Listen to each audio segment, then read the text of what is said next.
les méchants Russes arrivent. Il y avait comme ça, je crois que c'est Berset qui avait utilisé le terme de frénésie guerrière. Alors après, il a dû se rétracter, mais c'est exactement ça.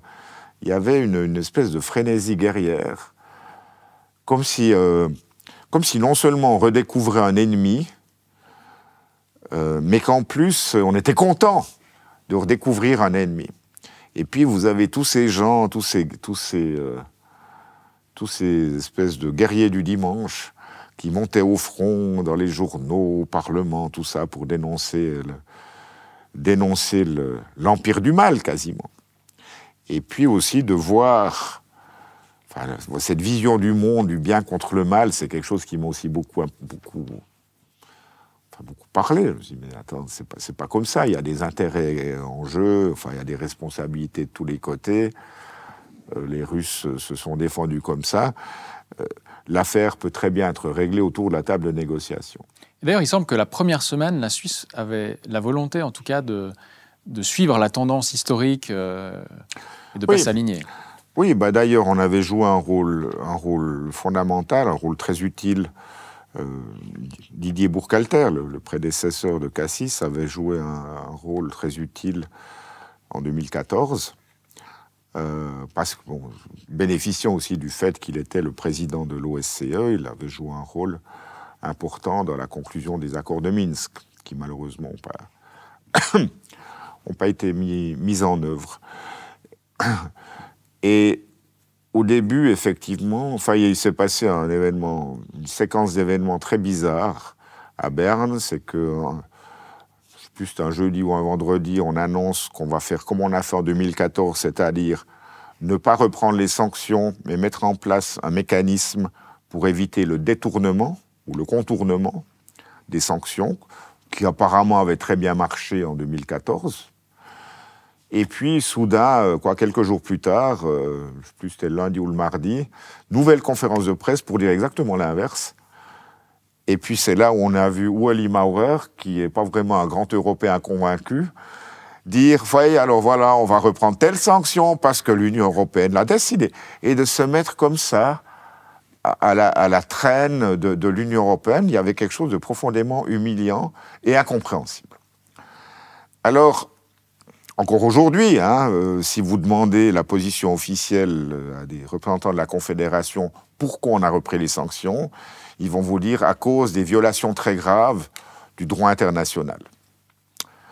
Bon, il semble qu'il est aussi prouvé qu'Israël, par exemple, commet des violations assez graves du droit international. J'ai jamais entendu parler de sanctions. Donc c'est évident que c'est pour d'autres raisons. Alors après, quand on demandait à des gens dans les couloirs du Palais fédéral, ils disaient « Ouh, si vous saviez les pressions ». Moi, il me semble que chez nous, en Suisse, qui nous targuons et que nous sommes peut-être une des démocraties les plus pures du monde, les plus pures au sens où le citoyen en Suisse a peut-être plus de pouvoir que dans n'importe quelle autre démocratie du monde, le citoyen, il a le droit de savoir. Il y a eu des pressions, dites-nous qui, dites-nous quoi.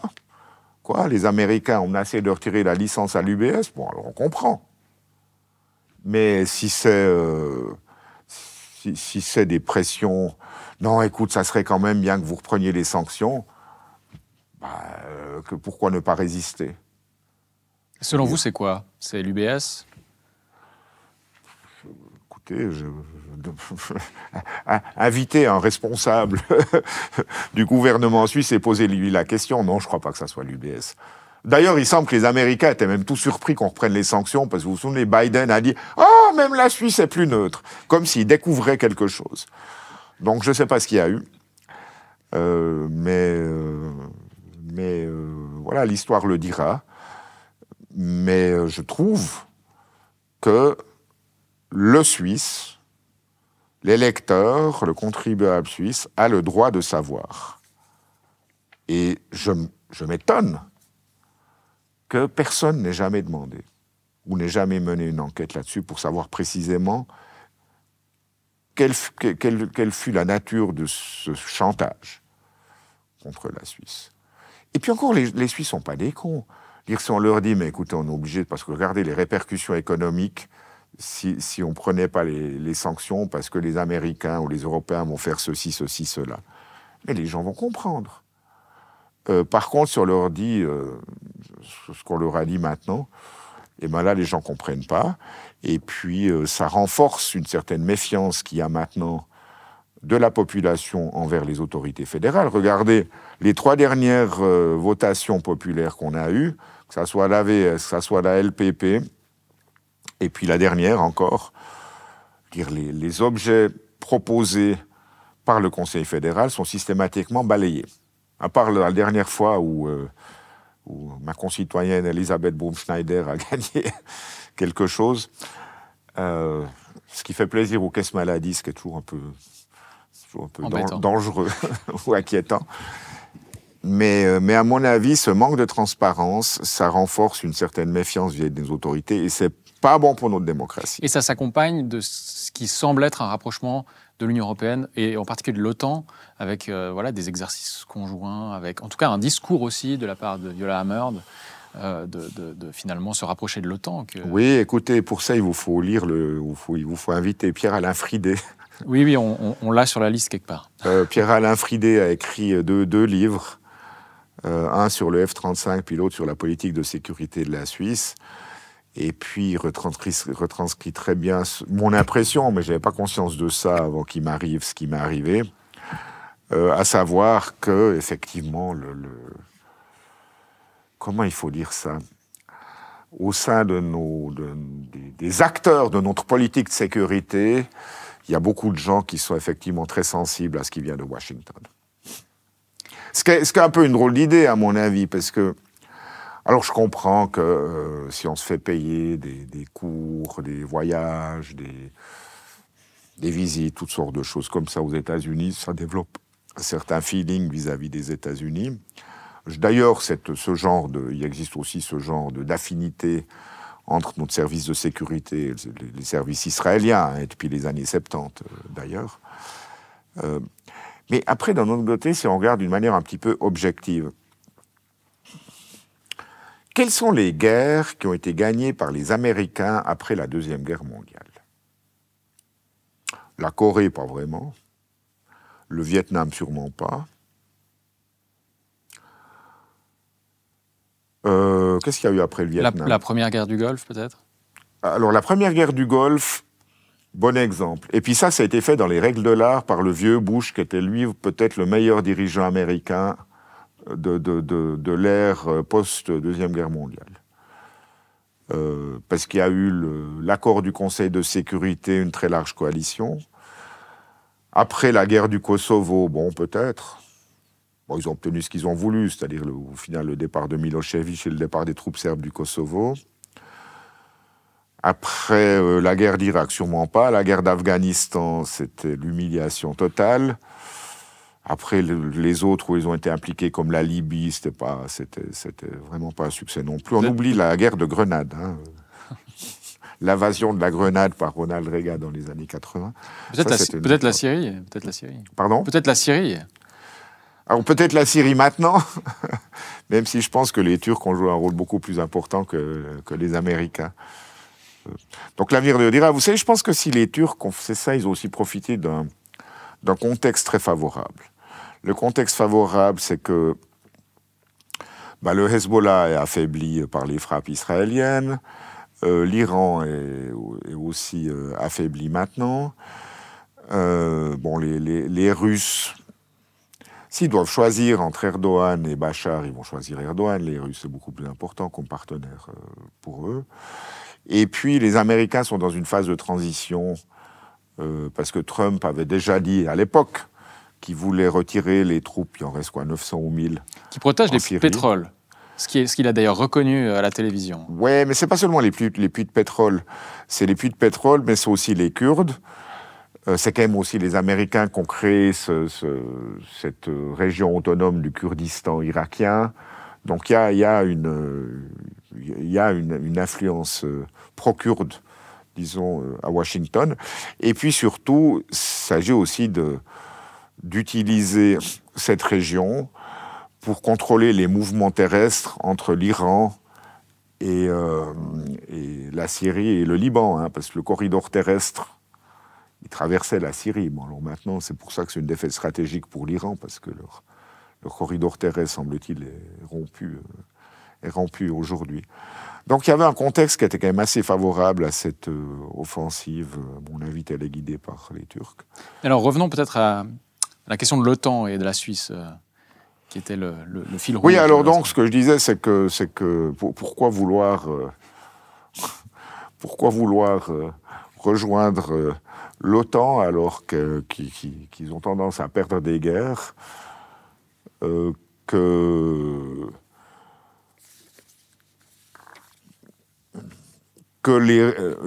la menace n'est pas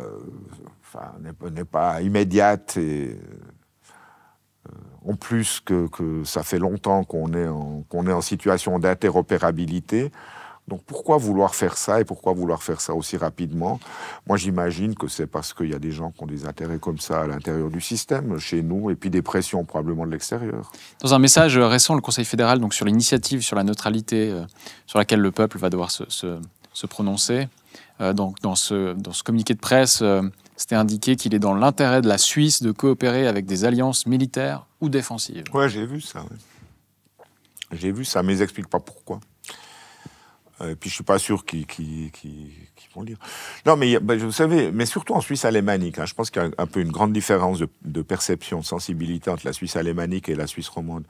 Si vous regardez en Suisse alémanique, les gens sont persuadés qu'il y a un expansionnisme russe qui rappelle un peu, je sais pas, la révolution bolchevique, les révolutions des soviets, le communisme, qui veut se répandre partout dans le monde. Et donc il y a cette espèce de phobie qui est présente chez nous, surtout chez nos voisins du Nord et de l'Est, qui sont persuadés qu'une fois qu'ils auront pris l'Ukraine, les Russes vont attaquer d'abord les pays baltes, puis après peut-être la Pologne et d'autres. Moi, j'ai pas du tout cette perception-là. Je lis pas du tout les intentions russes comme ça. Mais c'est extrêmement difficile parce que cette perception, elle est soutenue par des gens qui sont puissants, qui ont beaucoup d'argent, qui possèdent des canaux médiatiques. Et puis, si vous dites ce que je viens de dire, vous êtes un Poutine-Försteher en Suisse alémanique, vous y comprenez rien, et puis on va vous flinguer dans les médias comme un petit rigolo, ou pire que ça, un traître. Donc c'est extrêmement difficile, aussi à cause de ce manichéisme bien mal qui est présent depuis le début du conflit. C'est extrêmement difficile d'avoir une conversation qui soit argumentée et pas une conversation qui soit idéologisée. Et c'est peut-être aussi ce qui pousse à démissionner d'un poste de secrétaire d'État. Oui, alors heureusement que je suis pas dans cette gonfle, hein, parce que je crois que si j'avais pas démissionné avant d'entrer en fonction, j'aurais démissionné maintenant. En tout cas, je dis rétrospectivement, je me dis, mais qu'est-ce que c'est une bonne chose que d'avoir quitté ce navire maintenant, enfin quand je l'ai quitté, et puis d'avoir retrouvé une liberté de parole. Parce que je pense que ça serait extrêmement difficile pour moi de manœuvrer le bateau avec des vents aussi contraires. Moi, je pense que je vais revenir sur la neutralité, parce que pour moi, ça fait partie de l'ADN de la Suisse. C'est une composante essentielle de son soft power. D'ailleurs, les Suisses ont peu conscience de ça. Mais jusqu'à il y a 2 ans, notre soft power était un des plus grands en comparaison internationale. Donc, dans les classements des pays d'après le soft power, on était toujours au haut du classement. Puis attention, le soft power, c'est pas juste la réputation. Ça va beaucoup plus loin que ça. On prend aussi en compte la puissance militaire, la puissance économique, la taille du pays, la démographie, la taille de la population. Donc, même si on est tout petit, on était quand même très haut, le premier après les G7. Et ça, c'est pourquoi c'est à cause de notre puissance économique, notre puissance d'innovation surtout, nos écoles, notre système d'éducation, mais aussi à cause des aspects immatériels, dont la neutralité. plus la fiabilité, la précision, tout ça, mais la neutralité et la tradition humanitaire. Or, ça me paraît vraiment très important, parce que c'est dans notre ADN, mais ça fait aussi partie de notre identité. Et quelqu'un me disait une fois, mais sans neutralité, il n'y a pas besoin de la Suisse. On devient une nation inutile. Donc je pense que c'est extrêmement important. Mais ceci dit, la neutralité évolue aussi, avec un contexte qui est en mutation. Vous avez des pays comme la Turquie, qui sont certainement pas neutres en Syrie, mais par contre qui sont neutres entre l'Ukraine et la Russie et réussissent à jouer un rôle de médiateur. Donc moi je pense que c'est important de redonner ces lettres de noblesse à la neutralité, pas seulement suisse, à la neutralité. Je pense que c'est important de créer un groupe d'États un peu comme nous, qui ne sont pas nécessairement des grandes puissances, mais qui sont des pays solides, aussi solides économiquement, et puis qui prennent conscience du fait que le monde devient de plus en plus dangereux à mesure que la rivalité entre les grandes puissances s'exacerbe. Et qui a besoin d'un ciment, qui a besoin de pays qui peuvent parler aux deux, qui peuvent créer des ponts et qui peuvent éviter qu'on évolue vers une guerre nucléaire, même peut-être pas voulue. Avec l'intelligence artificielle, vous savez, les armes décideront toutes seules quand elles partent un jour ou l'autre, malheureusement. Est-ce qu'il y aura encore vraiment un humain qui décidera? Quand vous imaginez que ces missiles hypersoniques, en quelques minutes, ils peuvent atteindre le centre d'une capitale et causer des dizaines ou des centaines de milliers de morts. C'est presque obligatoire un jour ou l'autre que l'intelligence artificielle aide à se défendre. Alors imaginez s'il y a une erreur, vous avez quelques secondes pour voir que c'est une erreur. Donc, pour éviter qu'on en arrive, pour redonner de la raison dans les relations internationales, pour réfléchir à de la maîtrise des armements, à du désarmement, comme on avait besoin dans les années 80 de la Suisse comme membre du club des neutres et non alignés qui arbitrait entre l'OTAN et le pacte de Varsovie et qui a travaillé beaucoup justement pour la maîtrise des armements, pour le désarmement, je pense que dans le monde de demain, au niveau mondial, pas juste en Europe, on aura besoin d'un groupe de pays qui soient perçus comme neutres par les principaux blocs et puis qui peuvent servir justement de tampons, de ponts pour éviter des escalades.